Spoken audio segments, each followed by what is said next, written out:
I had no plans to visit Doha in Qatar, but when I eventually did, oh my gosh, did I have a good time. I went to the gorgeous Museum of Islamic Art, which is not just a treasure trove of priceless artifacts, but really it's an architectural marvel. I took a fabulous dhow cruise and watched that beautiful Doha skyline from the water, and I was lucky enough to witness a gorgeous sunset during my cruise. You can't visit Qatar without a trip to the desert for some good old-fashioned sand dune bashing.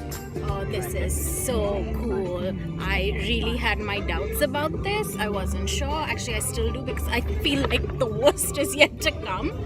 But this is so cool. Yup. I was so anxious before we got started, but it's such a fun experience, despite the fact that you're actually being bashed around in a car going through all those crazy dunes. It was a wonderful, wonderful feeling to be in the desert.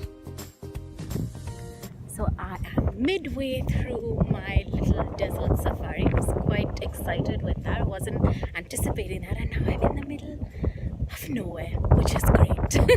If you do make it to the desert, and I really hope you do, my best advice is to walk barefoot and embrace all that natural beauty because it really is special. Personally, I think the heart of Doha is at the Souq Waqif. I could honestly spend days just walking about through all the streets and bylanes, taking in sights, sounds, and all the smells. It's a great place to buy spices and nuts, but honestly, I think you can find anything and everything you could possibly want. Some of the best restaurants are tucked away in the souk, and generally, it's just a fun place to visit.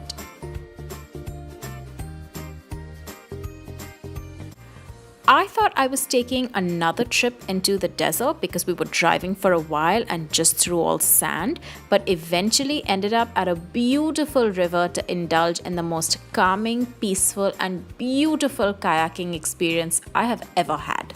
I've kayaked before, but this was through a mangrove forest, and honestly, it's not something I expected to do in a country that's basically built on sand. You're away from the main city, it's about a 2-hour drive or maybe less, and it's so serene. I highly recommend this to anyone. And even if you can't swim or you can't physically paddle, don't worry, they'll still take you and it will be amazing. If you manage to get a slot in the evening like I did, then you're in for a treat because watching the sunset from your kayak with nothing but the sound of the water and a few birds in the distance is pure bliss.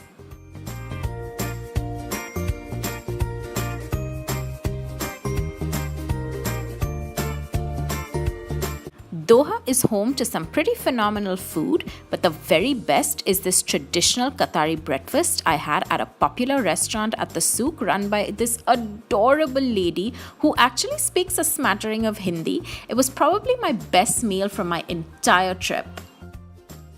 Doha has many fun things, and I unfortunately did not get a chance to see everything, so I will definitely go back. But I hope you enjoyed this video. Don't forget to subscribe to my channel for more food and travel videos, and I will see you very soon.